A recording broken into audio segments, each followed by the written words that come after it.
Welcome to Yeukai Business Show, UK's premier business show where we feature business thought leaders, high achievers, and industry experts. Today's episode is brought to you by World Outsourcing Solutions Limited, a company that specializes in helping executive business owners with virtual assistant services and business growth systems. Here's your host. Hello everyone and welcome to the show. It's Trevor Stockwell with you today, and I'm joined for this episode by my guest, Allen Klein. Now, Allen's a professional speaker.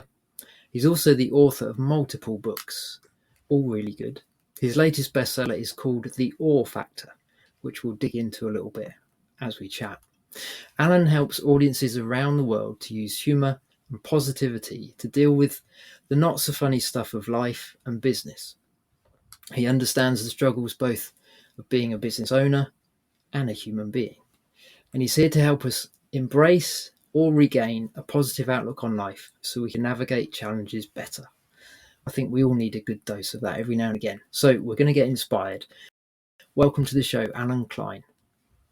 Thank you. Great to be here. And I think it was George Byrne that said, at his age, it was great to be anywhere. So as I get older, I feel the same thing.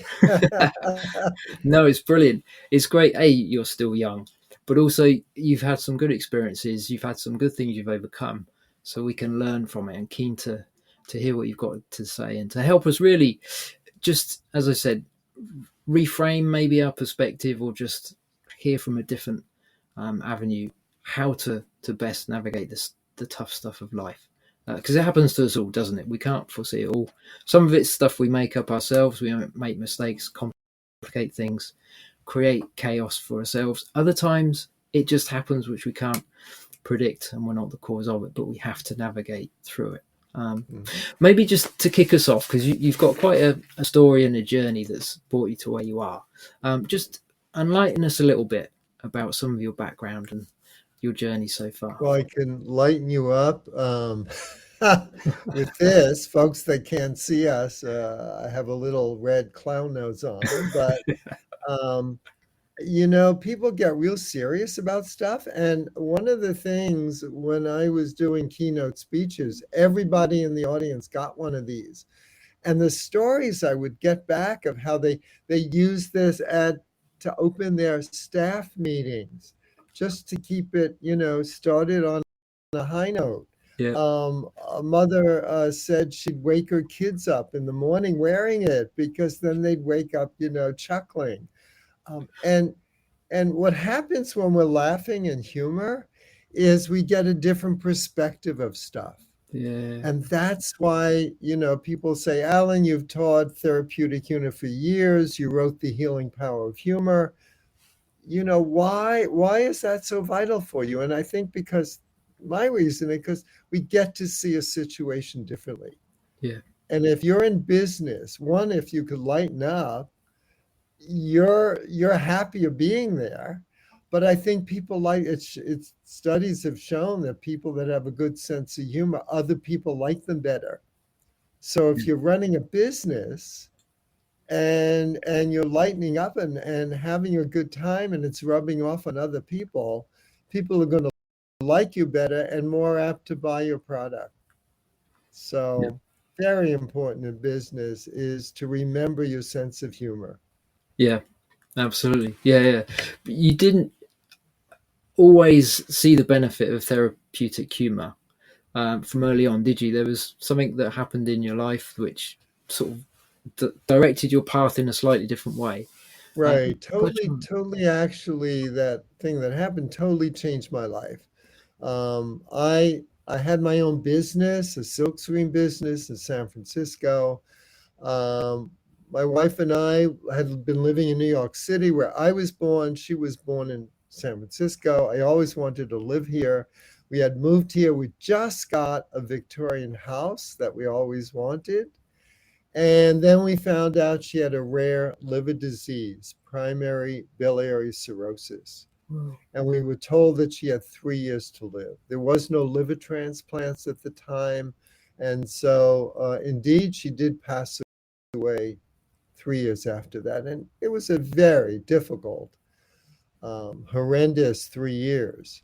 Yeah. But there was also lots of laughter. As I look back, there was lots of laughter. And there were tears, but there was lots of laughter. And she was in the hospital once with a copy of Playgirl magazine with the male nude centerfold. And she said, Alan, I really like that nude man this month. Can you put this picture on the bed over there? And I said, Ellen, it's a hospital. Little risque for that. And she said, well, maybe you're right. She said, why don't you get a leaf from the plant and cover up that part? And I did that, and things were fine for the first day, fine for the second day, but the third day, the leaves start shriveling up, and we would start to laugh. And I realized when we got home, we would talk about that incident and we would laugh, and how it helped us rise above the situation, how it gave us a reprieve, it gave us a different perspective. Yeah. And so after Ellen died, I gave up the business I had, the silkscreen business I had in San Francisco, went back to school to learn about terminal illness and death and dying, became the director of a program in that area, and got a master's degree in human, HUMAN development. And my thesis was The Healing Power of Humor, which then turned into my first book. And so the whole journey was something I didn't expect, something I didn't want in my life, but it totally changed my life. And I think, I've been a professional speaker for over 20 years, and Healing Power of Humor is now in a 40th printing, a 9th foreign language translation. Wow. So it certainly has influenced so many thousands of people around the world that I would have never, ever thought would happen. So it's something I didn't want, but something, we don't know why we're given stuff in life. Yeah. And I was given this to lighten up a very difficult world these days. Yeah, absolutely. No, I'm glad you did.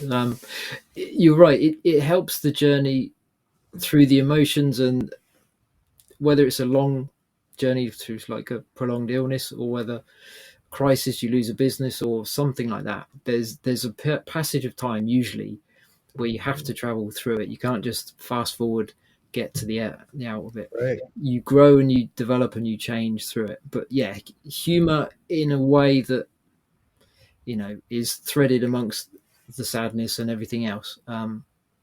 Really, and I'm not saying there's not tears. There's also a lot of upset and tears, but humor could help us get out of it. In fact, Norman Cousins, who wrote Anatomy of an Illness before I wrote The Healing Power of Humor, talked about healing himself with an illness that people said, could not be cured.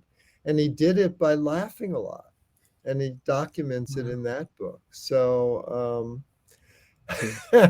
it's a real, I can go over the physical benefits, but not only mentally does it give us that perspective, but there's also physical benefits when we're laughing.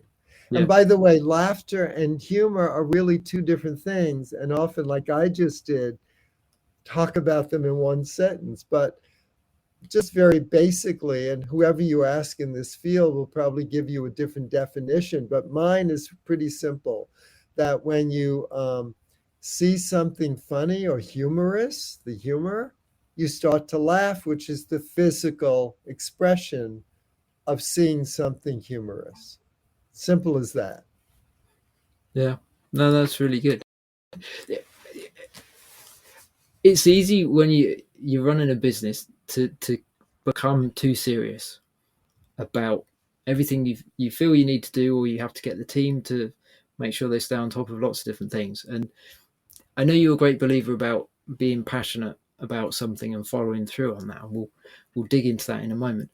But it really is almost like the first reason why most people go into business is they are passionate about expressing themselves through something, through a service or creating a product, helping people one way or another.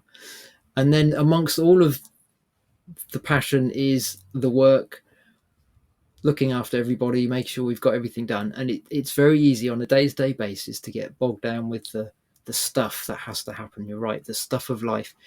whether it's necessarily tragic stuff that we're navigating as well. It can just be the stuff you have to get through to make sure stuff happens. So it's really good to get like an injection of humor and to lighten up a bit more, as you said. And hopefully we'll quiz you a bit on that as well in a moment.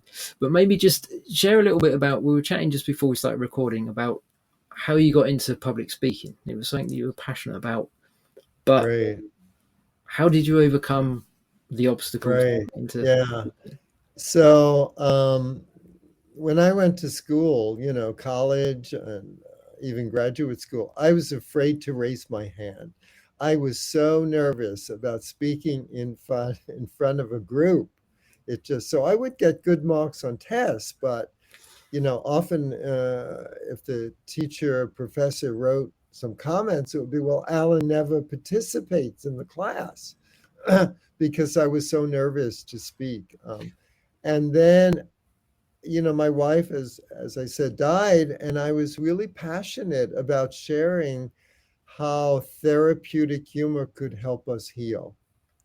Physically sometimes, but even more than that, mentally, how it can get us through the day. And so I had the passion. I wanted to share that with the world, particularly with healthcare workers who were so stressed out from their job.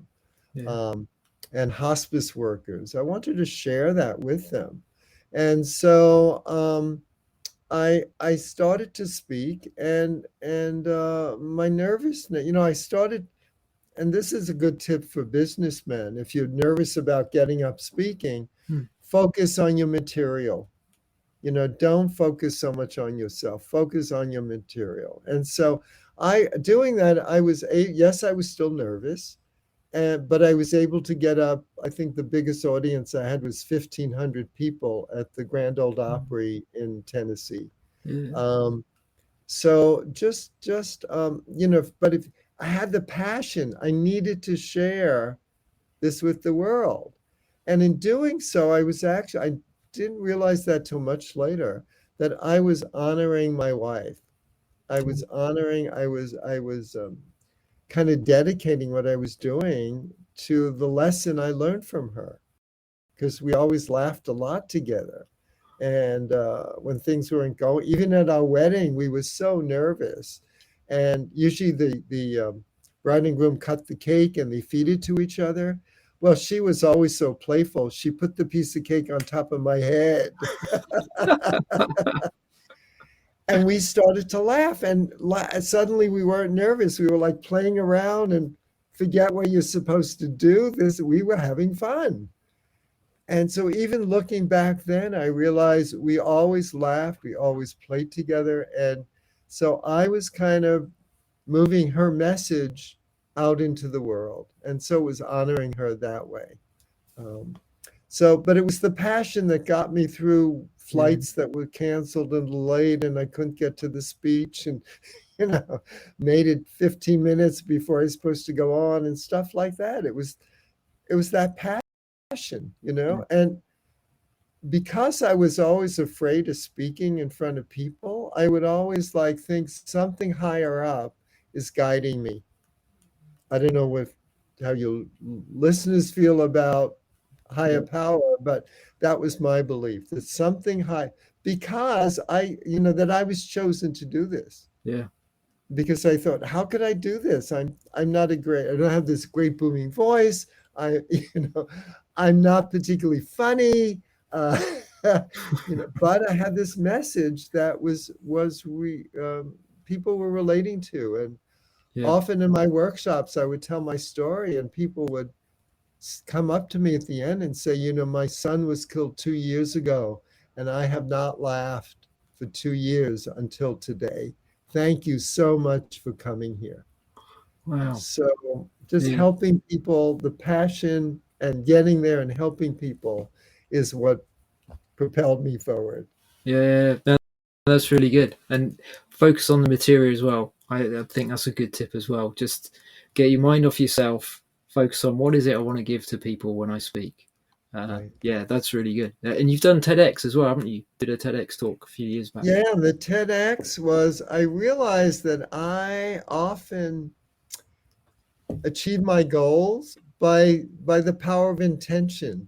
So in this country, it's coming up with Thanksgiving, Macy's Thanksgiving Day Parade.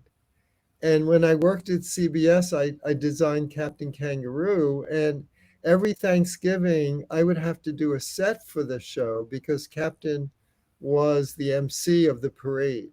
Right. And so here I am in California, and I'm looking on TV at the parade, and I'm thinking, I used to be kind of associated a bit with the parade. I would love someday to march in it. I had no idea how to do it, but I had this intention. I want to march in the Macy Day Parade. This crazy thing. I had no idea how to do this. So I asked everyone I knew who might be connected in some way to Macy's. Nothing worked out. And then I put it on Facebook to my like 2,000, friends. And one of them said, "Well, I don't know how to do it, but I love helping people. I'll find out." And she got me the person to contact. And the following, I told him my story, and he said, "Well, usually it's only people connected to Macy's, but you have a great story." He said, "Next year you can march in the Macy Day Parade." Wow. Yeah. So what I looked at wasn't my intention, which I talk about in the TEDx talk. And I think this is real important for business people. Yeah. Set your intention. And here are 5 steps that I've come up with, at least, of how to kind of harness that intention. So one of them is to be real clear. I was clear. I wanted to march in the Macy Day Parade. I didn't want to march in New Year's Day Mama's Parade or so it was Macy Day Parade. That was the one. And then put it on paper. So I have it above my computer. So I'd look at it all the time. Yeah. I believe in affirmation. So I am going to march in the Macy Day Parade. I just kept looking at that. And I also believe that we're 6 degrees away from separation from somebody that could help us. And that's where Facebook came in. Yeah. So I was real clear. I put it on paper. And then the other thing, and I think this is where people get hung up on what they want, they think they have to know how it's going to happen. Yeah. You don't have to know, because there's magic in the world that, you don't know. I didn't know that somebody on Facebook would help me out. I just put it out there. And so just put out your intention and let the universe take care of fulfilling that need. And the other is act on it. I didn't just think about it up here. I asked my friends. I put it on Facebook. I contacted that man. So you do have to take some action. Yeah. And the last thing, of course, is who I am. You need to lighten up about it. So I thought, well, if I don't get in the parade, I can still watch it on TV. It's like, okay, doesn't happen, and maybe it won't happen this year, maybe next year, maybe in 5 years. I put it out there. Let's see what happens. So just lighten up about it. So that's it. 5 steps. That's really good. There's a lot in that. For everybody listening, grab those 5 steps. Just check where you are and what you're doing with those. A lot of the time in business, it's good practice to have a business plan, a marketing strategy, and all the rest of it. Not against planning by all means, but as Alan said, be specific, be clear about what you want to achieve. Put it out there. Take some action, but also kind of let go of it slightly, as you say, lighten up a little bit. Just if you stay in a positive perspective, you're more open to hear, to connect with other people. And as Alan said, you're nicer to be around. So you'll attract more people, and that they might be the people that opens the door of opportunity for you as well. So that's really good. Alan, help us lighten up a bit more. Any other tips or habits or anything that you can share with the listeners that will help us to get that balance of making sure we do the stuff we need to, but also enjoy life? Well, I already shared one with, having a red clown nose around for meetings, for, imagine if you had kind of a business where people come and go and someone starts yelling and you put this on, or as they walk in the door, you put this on. I remember a flight that I had was like 3 to 4 hours delayed, and finally the people getting on, and their faces were really down. They were angry, and they're going to be 3 hours late. And I got on near at the beginning and I gave one of the clown noses to the flight attendant at the door that greet people. And I said, if you feel okay, put this on and see what happens. And it was amazing how people who are really looking down, how they lightened up. A couple of people still wanted to hold on to their anger, so they would turn away from her, which was interesting. But most of them immediately lightened up. Yeah. So have a prop around, have a picture around. I have one of my daughter when she had a cream pie thrown in her face when she was younger that she loved to have. So something that will lighten you up. Have a feather around to remind you to lighten up. Something. I believe in affirmations. They've so helped me. And one of them I'd like to share with your listeners, and because people say I'm nuts, but it's helped me, and that is, the world treats me as royalty. The world treats me as royalty. And I've gotten upgraded when seemed in a plane that I'd never, didn't seem possible.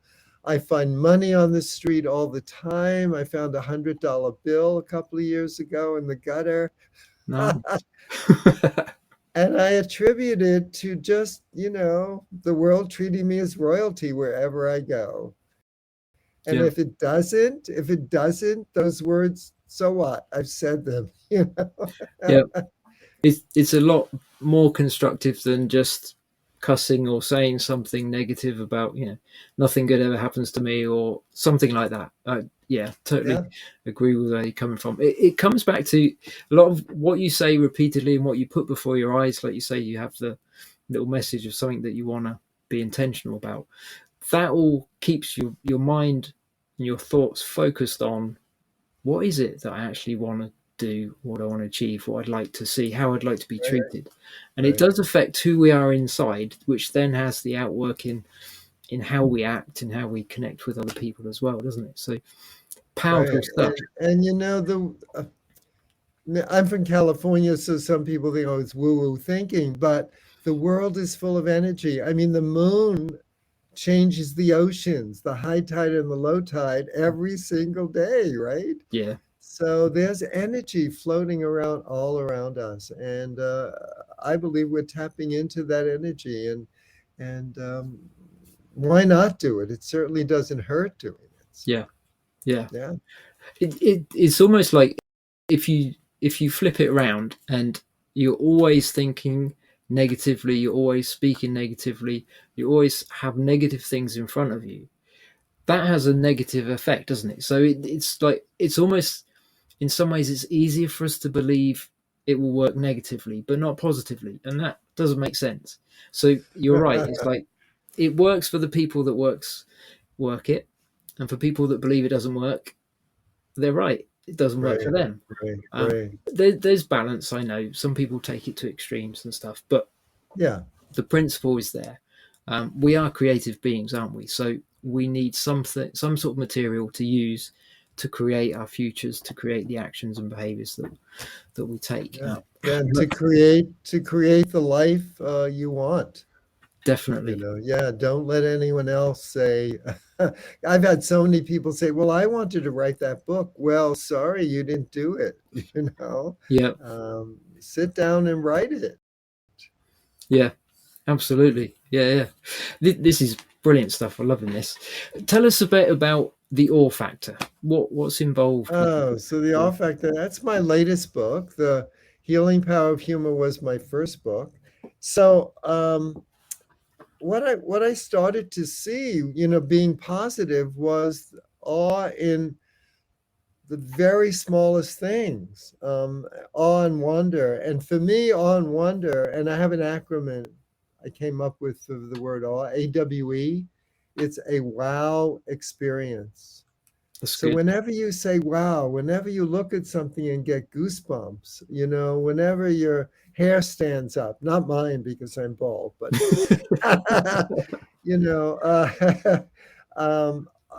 you're having an awe experience. And it's interesting. One interesting story I'd like to tell your listeners.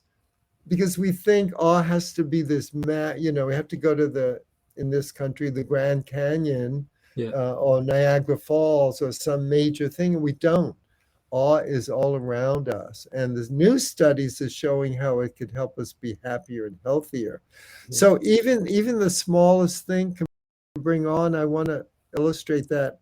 I was listening to the radio, and they talked about this reporter that was interviewing 3 prisoners that were being released one day. And he asked them, each of them, he asked, "What are you looking forward to when you leave prison?"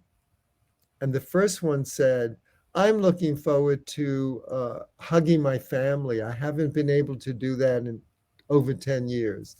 And the second one said, "I love baseball. I haven't seen a baseball game in long, long time. I'm going to go to the first baseball game that I can." And the third one, and this is where the little awe I think comes in, said, "I'm looking forward to opening the refrigerator." And I thought, what a Wow. strange answer. And then I thought, he's been in prison like 20 years. He's never been able to open the refrigerator and get a cold piece of fruit or a glass of milk or ice cream. He Yeah. didn't know what he was going to have for lunch or dinner because he couldn't go to the refrigerator and make a sandwich. Yes, that was his awe moment. That's what he was looking forward to. So look around you, look at sunsets, sunrises, flowers are amazing.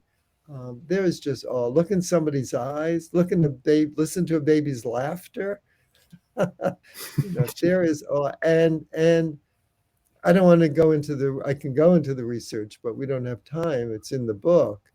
There's just so many things we get once we have that awe experience. That's really good. Yeah. And the more positive our focus is throughout the day, then the more likely we are to stop and actually appreciate and recognize something that's actually really amazing. Um, yeah. And we talked about intention, and Yeah. that comes into play too. I remember I was taking a class where every day they gave us a prompt to go out and look for this one thing and photograph it. And this one day it was hearts, anything heart shaped. And I had been going out of my house, walking my dog several times a day, and never realized that the morning glory vine I was growing around my gate, all the leaves were heart shaped. All right. So until I had that intention, I never saw it. So have an intention to get some awe in your life every day, and chances are you'll find it. Yeah, absolutely. It reminds me the other week, literally a couple of weeks ago, I just stopped for a moment and I looked at my hand and just the flexibility of being able to move each finger. I'm doing this on camera, but for everyone listening, you can't see this. But just stop and look at your hand for a moment and realize how much you can do with your hands because Yeah, of the flexibility of the grip, and just without the use of our hands, life would be a lot harder. I know some people don't have that benefit from an early age or for whatever reason, but generally, right, we have that ability and so much flexibility to use day to day without even thinking about it. But when you stop and think of it, that's an all moment, isn't it? It's like, right. yeah, that's a gift. Whole a whole body is a miracle. The fact that one breath keeps us alive just blows Yeah, me away. You don't breathe for that one breath, and that's it, folks. yeah, So, and just your hearing, your eyesight, the fact that I could see right now. I've had some glaucoma problems and an operation, and so I know more about the eyes now than I ever did, but it's a miracle how the image goes.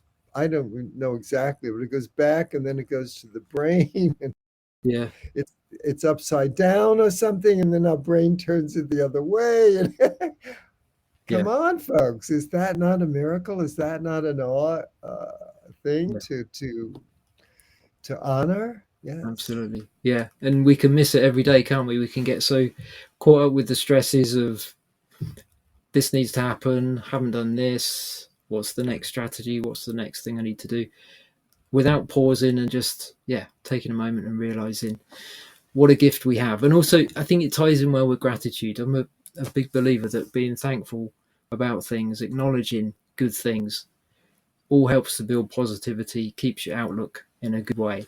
Yeah. Yeah.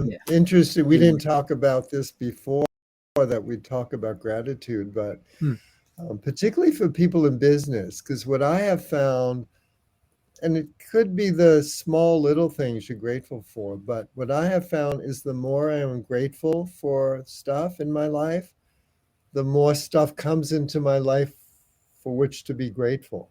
Yeah. It just like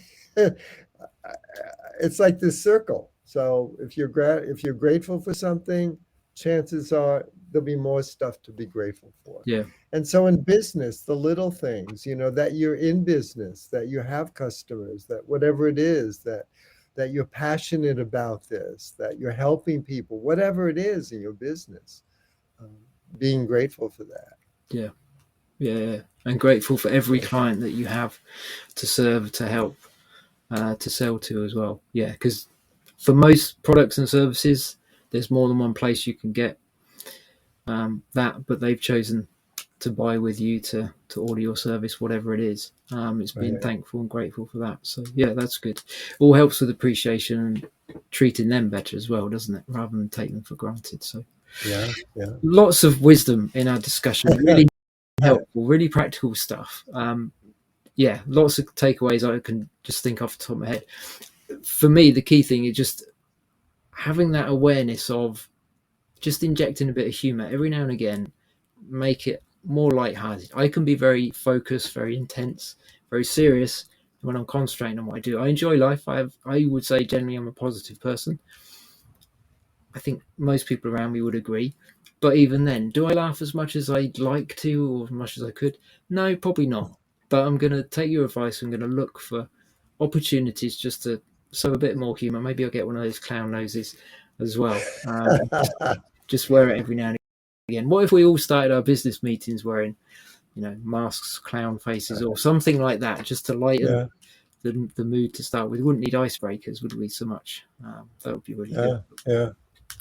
Brilliant. Just as we wrap this up, what's the best way for people to touch base? I guess your book is available online, Amazon, any online bookstore. I know in the States, local bookstores can get the book. I don't know about in the UK or wherever people are listening, but certainly online, Brilliant. very available. Yeah. Okay. And if they want to catch what you're doing, website or website www.allenklein.com. You got to spell the names right, because as we talked before the show, it could be spelled different ways. ALLENKLEIN.com. Perfect. AllenKlein.com. Brilliant. We'll put a link below where people have clicked through to listen to this anyway. But yeah, definitely for everybody listening, check out Allen, check out his TED Talk, go to his website, find out more of what he does, help him to help you be more positive. That's what I would say. You certainly, you've made me smile just in the few moments that we've chatted together. It's been really good meeting you. There's lots more we could talk about, lots more books you've written, and we could dig into your approach on different things. There's a good book called You Can't Ruin My Day, which we haven't had a chance to chat to in this episode, but maybe you could come back and enlighten us a bit more on that. But give us the opportunity in the interim to start putting into practice, setting our intention, being more positive, making somebody else's day more positive as well. I think that's a key thing, isn't it? If we take, from what you've said, if we take the approach that, how can I make somebody else laugh in a good way? How can I make them smile? I think the more we look to reach out to other people and help them, we then get the benefit. We get to laugh with them, not at them. That's a key point. But also, it magnifies the humor, the positivity, doesn't it? It's a win-win all round, isn't it, really? And that's what we want. Yeah. And I think more than making other people is working on ourselves. So the more we can be lighter, lighten up, and people will want to be around us, and they'll start lightening up too. Yeah. Good way to attract clients, isn't it? Yeah. Oh, definitely. Oh, yeah.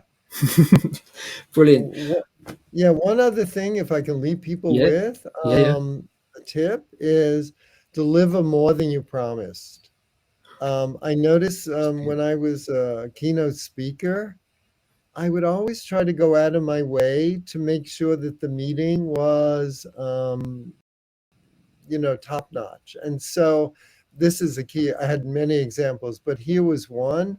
That night, the whole conference was going to see a show that was playing in that town. And on the program, it said they'll all gather in the lobby at 8 p.m. or 7:30 for the 8 o'clock show. It was just down the block. And that afternoon, I took a walk around the city, and I noticed that it was Sunday night and the show was on at 7 o'clock. In other words, they would have been a half hour late to see the show. And so I searched to find the meeting planner, and she got a word out to all the people, and they did not miss the show. And she was just like, you are the best. I'm going to recommend you to, all my colleagues, and thank you so much, because I saved her day. So deliver, I was just hired to speak. I wasn't hired to do that, but deliver more than you promised. Yeah. You took responsibility, didn't you, to help somebody else, rather than just say, oh, it's not my problem. Right. Let them pick up the pieces. Like, no, you can put some effort in, and it takes effort, but then the rewards are much better. So brilliant. That's a good nugget to finish on. So thanks again. Just in this episode, you keep delivering more than we expect as well. So thanks, Alan. Appreciate your time. You. Appreciate Thanks for sharing the ups and downs that you've had, and some of the tips, some of your insights, and just making us smile. Hopefully everybody listening is smiling more now from just hearing you, even though if they didn't see the nose, that's fine, they can picture it. But everything you shared has been really useful and helpful, so thank you for that. Thank you. Love working with you. Thanks. Brilliant to have a chance to chat with you. It really is. For everybody listening as well, remember this one, bookmark this episode. Different times when you're feeling a little bit low, or you want to focus a little bit different, you want to lift your spirit, just listen to some of Alan again. Just 5 minutes here and there. Send the episode to somebody else that brighten their day. Let them hear, and start focusing on the good things, and then take action. Put something that Alan shared now into practice, so that you can change and grow from having heard it. All good stuff. Thanks for joining us on this episode. We will catch you next time.